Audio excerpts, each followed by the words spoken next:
Olá pessoas, tá tudo bem com vocês? Meu nome é Giovanni Fernandes e seja muito bem-vindo ao meu canal e também seja muito bem-vindo à nossa primeira aula do curso incompleto de fotografia. Mas por que será que esse curso de fotografia é incompleto? No mês passado, no mês de outubro, ou seja, outubro de 2019, mais precisamente no dia 27 de outubro, eu fiz aqui no meu canal uma mega live com mais de 8 horas de duração, onde eu falei muita coisa de fotografia. Mas mesmo com essa mega live, eu não consegui falar tudo. Primeiro, eu tinha preparado 349 slides. Ao final das 8 horas de live, eu não consegui passar tudo. Eu passei um pouco mais de 200 slides. Faltou falar muita coisa. E mais, quando eu preparei essa mega live, eu não falei tudo o que eu queria falar.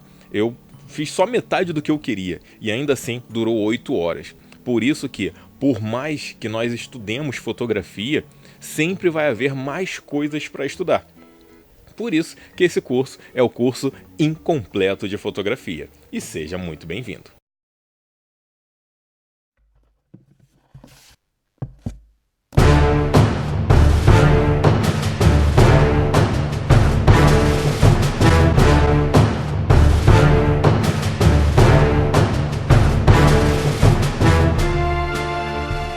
Mais um aviso, se você é apressado, meu conselho, esse curso não é para você. Não assista ele agora. Já tem aqui no canal um curso feito para você que tem pressa de aprender a fotografia. É o chamado Fotografia para Apressados. Depois dá uma olhada aqui na descrição, depois não, né? Vai agora na descrição e assiste esse curso Fotografia para Apressados para você descobrir que aprender a parte técnica é fácil. Agora, se aprofundar nela, aí você não vai poder realmente ter pressa. Então, vamos começar o curso incompleto de fotografia.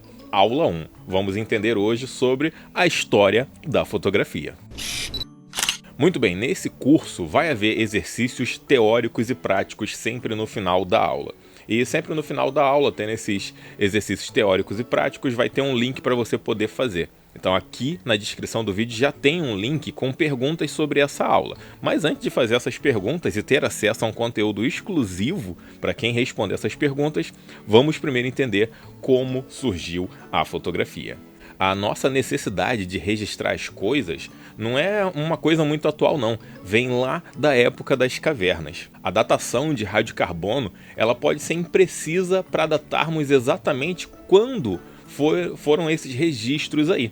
Então o primeiro piteco e a primeira tilga, quando eles começaram a tuitar nas paredes, é um tanto impreciso saber quando aconteceu, mas a gente consegue entender por que eles faziam isso. Nós temos essa necessidade de registrar porque o nosso tempo aqui na Terra é finito. Nós nascemos, crescemos e morremos. Por isso que queremos deixar sempre algo registrado, para que futuras gerações ou a própria geração que vivemos aqui no presente e até a própria geração que vivemos aqui no presente possa ter acesso a esse conteúdo. A escrita, por exemplo, ela seria criada muito tempo depois dos nossos antepassados da caverna.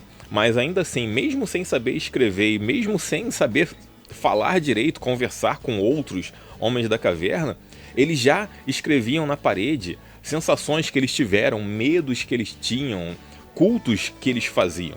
É aquela saudosa frase: nós vivemos o presente pensando no passado e aprendendo com o passado para não errar no futuro. E nós temos realmente de nos ater a esse passado, registrar o que nós vivemos, porque a nossa mente é muito falha. Um exemplo mesmo é que o que vivemos minutos atrás podemos esquecer completamente. Coisas que fizemos ontem, mês passado, ano passado, pode se perder. Por isso, um registro fotográfico é uma coisa tão importante. Porque um registro fotográfico ele pode nos remeter lembranças daquele momento. Um exemplo é essa foto aqui, ó. Isso aqui é uma das primeiras fotos que eu tenho com a minha esposa, só que nessa época a gente nem namorava junto. Então, aqui ela tá fazendo um cosplay, eu tô fazendo também um cosplay. É um momento que quando eu vejo essa foto, eu lembro do passado. E necessariamente você não precisa ter vivenciado aquele passado para ver uma foto, ter uma sensação. Essa foto aqui, por exemplo, é a minha esposa com o pai dela. É um momento que eu não vivi, eu não estava ali presente, mas graças à foto eu consigo ter mais ou menos uma sensação, uma noção de como foi aquele momento, aquele registro. E essa é a premissa base da fotografia. Aprendermos o momento certo, o local certo, a forma correta de registrar aquele momento para ele ser eternizado. Talvez seja até por isso que você está aqui no canal Giovanni Fernandes Fotografia. Você quer aprender como e quando registrar o melhor momento, utilizando a técnica certa, utilizando o enquadramento certo. Por isso que estamos aqui no curso incompleto de fotografia. Mas a fotografia ela não foi criada por uma única pessoa. Ela foi criada por várias pessoas. Cada um teve uma ideia, uma forma diferente de registrar a luz e a sombra sobre uma superfície. E isso eles faziam para diferentes finalidades. Lá no finalzinho de 1700 já existia experimentos com esse propósito. Mas o problema todo é o que? As imagens desapareciam ou não ficavam muito nítidas com esses processos alternativos. Só que em 1826, uma pessoa com um nome bem complicado que está aparecendo aí, que eu vou chamar apenas de Niepce, ele conseguiu desenvolver um sistema conhecido como heliografia. A heliografia, esse hélio, que vem do grego hélios, que vai vir lá do sol, deus do sol, e esse grafia, que é de gravar, era um processo então de gravação que utilizava a luz do sol. Isso já limitava bastante ele. Mas outra coisa que limitava o processo de heliografia era todo o seu processo em si. Um exemplo que ele utilizava elementos como o betume da Judéia, que é isso aqui, que eu também estou utilizando aqui para tentar recriar esse processo de heliografia. Mas era esse elemento junto com vários outros. Uma das coisas também que atrapalhava o processo de heliografia era o seu tempo. Ele poderia levar em média aí umas 8 horas para poder se dar o processo de gravação completo. É difícil você posicionar e parar uma pessoa por 8 horas seguidas. Um dos outros problemas é que essa imagem que você está vendo aí da heliografia, na verdade não é uma foto, é uma gravura que foi copiada com o processo de heliografia. Podemos entender que isso aí era uma Xerox da época, mas isso já era um avanço. E isso tendo em vista, por exemplo, que um pouco mais antigamente, os livros eles eram copiados à mão. Alguns monges na Idade Média eram até conhecidos como monges copistas porque a vida inteira eles se dedicavam a copiar livros. O problema é que eles copiavam apenas livros de cunho religioso. Então isso já limitava muito o acesso à informação. Até porque as bibliotecas nessa época não eram abertas ao grande público. Só que o problema é que além de copiar apenas livros religiosos, eles só copiavam em latim. E ainda copiavam errado. Uma pequena treta aqui que depois, se você quiser, você pode pesquisar mais aí. Na Bíblia original, nunca houve a palavra maçã citada. Aquilo ali é um erro de tradução para o latim. Então, depois pesquisa um pouquinho mais sobre isso. Mas pelo menos para essa parte dos livros, lá para 1400 e lá vai fumaça, um rapaz, que eu não lembro o nome dele, porque é Johannes James Flash, também conhecido como Gutenberg, ele já havia resolvido lá para 1400 esse problema. Ele conseguiu desenvolver uma técnica, todo um aparato, um equipamento que ele poderia facilitar o processo de cópia dos livros. Só que, podemos então acreditar a Niepce o processo fotográfico? Talvez não, né? Mas vamos fazer o seguinte, depois dos avisos, nós vamos entender como realmente surgiu o processo de fotografia. E aí, pessoas, antes de continuar o vídeo, estou aqui para convidar vocês para o dia 28 de dezembro de 2019 irmos lá no Hemorrio para fazer o hashtag Juntos na Fotografia, onde eu, você e vários outros fotógrafos vamos nos unir numa doação de sangue coletiva. E após a doação de sangue, nós vamos caminhar calmamente, né? Porque estaremos alguns mililitros sanguíneos a menos. Nós vamos caminhar calmamente até o CCBB para poder ver a exposição do Antigo Egito. Mas essa nossa caminhada do Hemorrio até o CCBB já vai ser uma caminhada fotográfica. E chegando no CCBB, vendo lá a exposição do Antigo Egito, absorvendo esse conhecimento cultural, nós vamos pegar também um passaporte que vai nos dar acesso gratuito a outros 10 museus do Rio, para que no mês de janeiro, todo final de semana, a cada domingo, nós conheçamos de forma gratuita 2 museus. A gente conhece um, faz uma caminhada fotográfica até o outro museu. Então estou convidando você e mais quem quiser Basta você convidar aí mais pessoas para participar dessas megas caminhadas fotográficas e principalmente em dezembro, essa doação de sangue coletiva. Se você não puder doar sangue, não tem problema. Participa da caminhada fotográfica com a gente até o CCBB. Mais informações vai estar aí na descrição. Segue o vídeo aí. Então vamos lá, no primeiro bloco você viu que o processo de heliografia ele tinha lá seus problemas. Os processos químicos envolvidos, ele basicamente era só uma xerox de gravuras, possamos assim dizer. Mas durante seu processo de pesquisa, Niepce conheceu uma outra pessoa com um nome tão complicado quanto o dele que eu vou chamar apenas de Daguerre. Os dois então juntaram suas ideias para poder emplacar o projeto. Possamos dizer assim que eles eram mais que amigos, eles eram friends. Nada disso. A parceria entre Niepce e Daguerre era completamente contratual. Tudo foi escrito e firmado, um acordo ali assinado por ambos e reconhecidos por um juiz. Assim, um poderia ter acesso às anotações do outro, mas estaria lá no contrato tudo firmado bonitinho, certinho, que qualquer ganho, qualquer valor adquirido com essas invenções seria repartido. Podemos entender então que a invenção da fotografia poderia ter se dado muito tempo antes na história da humanidade. O problema era que inventores eles tinham dificuldade de avançar com seus projetos, seja por falta de equipamento, problemas financeiros, e quando buscavam patrocínio, grande parte dos investidores, empresas, tinham gana pelo dinheiro, queriam literalmente todo o dinheiro de suas invenções. Por isso que muitos projetos, muitas invenções não iam para frente. Era o problema do dinheiro. Mas Niepce e Daguerre eles eram bem cautelosos quanto a isso. Por isso que quando decidiram juntar suas ideias, firmaram tudo num contrato. O contrato não é para que as duas partes fiquem desconfiadas uma das outras. Não, é justamente ao contrário. É para que possam ter essa confiança de que tudo vai dar certo, porque tudo está firmado ali. Se você quer trabalhar com fotografia, se acostuma com isso. Faça contrato dos seus trabalhos.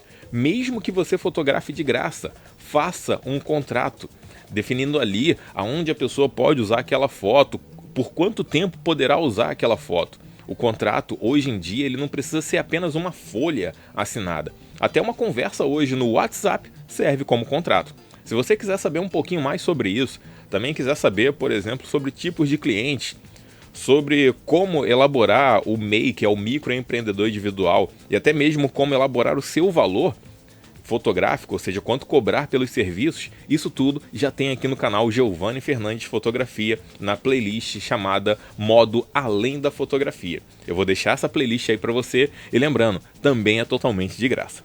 E foi graças a essa segurança do contrato firmado entre Niepce e Daguerre que eles conseguiram progredir nos seus processos fotográficos. Um grande exemplo é essa foto aí da movimentada rua de Boulevard du Temple em Paris, que foi tirada em 1838. Essa aí é uma das primeiras fotos onde foi registrado elementos humanos dentro de uma composição fotográfica. Mas para você ver os elementos humanos, você tem que aumentar um pouquinho o zoom aí. Tá vendo esses dois vultos aí? É o engraxate com uma pessoa que está tendo o sapato engraxado. Por que só está aparecendo eles nessa movimentada rua? Porque esse processo do daguerreótipo, ele levava em média 10 minutos de exposição. As pessoas não vão ficar 10 minutos paradas numa rua muito movimentada.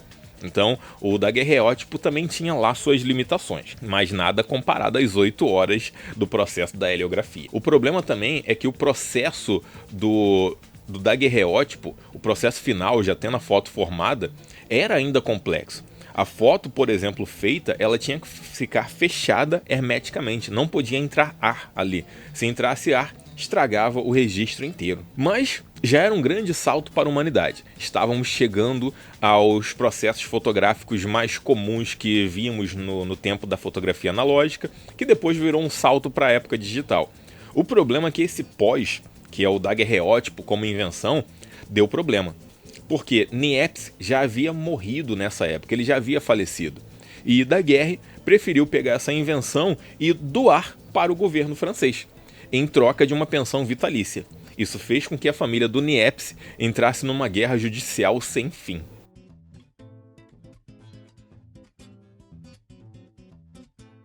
Mas, como eu já havia mencionado antes, não foi só Niepce e Daguerre que estavam procurando processos de gravar uma imagem e uma sombra numa superfície. Outras pessoas estavam fazendo isso. Pouquíssimo tempo depois, em Londres, apareceu uma pessoa também registrando um processo fotográfico. Esse processo era conhecido como calótipo, ou talbótipo para os mais chiques. E o interessante é que todos esses processos fotográficos, eles abriram novas formas de você fazer pintura. Exatamente, a pintura ela teve um grande avanço em suas técnicas. O problema é que alguns pintores viam a fotografia como algo ruim. Até porque, qual corte chamaria agora algum pintor para poder pintar os seus duques? Sendo que poderia chamar uma pessoa que tem uma caixinha ali, fica uns 10 minutinhos parado, pronto, fez a foto. Enquanto o pintor ele pode levar dias, semanas, meses, anos para poder fazer a arte dele. Mas não era todos os pintores que olhavam a fotografia com maus olhos não. Alguns aproveitaram muito bem isso. Com a evolução da ótica e a projeção das imagens, artistas como Claude Monet puderam soltar o seu lado criativo e impressionista. Captou a referência? Eu entendi a referência. Já que o realismo agora tem quem o fizesse, que seria a câmera. Ou câmara. Peraí, qual é o certo? Câmera ou câmara? Porque se pegar assim como funciona... É melhor a gente entender primeiro como funciona a câmera ou câmara, para entender melhor se o certo é falar câmera ou câmara.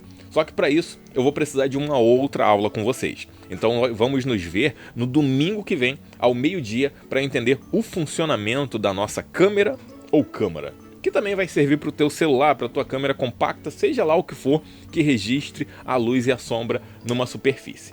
Mas não acabou não, hein? Se você quer ter acesso a um vídeo exclusivo complementar dessa primeira aula, olha aí na descrição. Vai ter algumas perguntas para poder testar seu conhecimento. Ao final das perguntas você vai ter o resultado do teste para saber se você é o bichão da goiaba ou não, e você vai ter acesso a um vídeo exclusivo e complementar. Com isso, meus amigos e minhas amigas, nos vemos domingo que vem ao meio-dia, mas lembra que aqui no canal Giovanni Fernandes Fotografia tem vídeo toda sexta, sábado e domingo ao meio-dia. Então, eu vou ficando por aqui. Espero que vocês estejam na sombra porque eu estou com muita paz, que nas próximas aulas do nosso curso incompleto de fotografia, com certeza tem muito mais. Mas aproveitando esses 20 segundinhos finais aí, eu queria convidar você a conhecer a comunidade do Apoia-se. Com R$10 por mês você colabora para que eu compre mais paçocas para poder me alimentar e também vai ter acesso a conteúdos exclusivos semanais. Toda semana lá no Apoia-se tem um vídeo projeto, que é um aprofundamento fotográfico, algum teste fotográfico, alguma coisa voltada à fotografia, exclusivo para você, apoiador. Se interessou, olha aí na descrição. Tchau!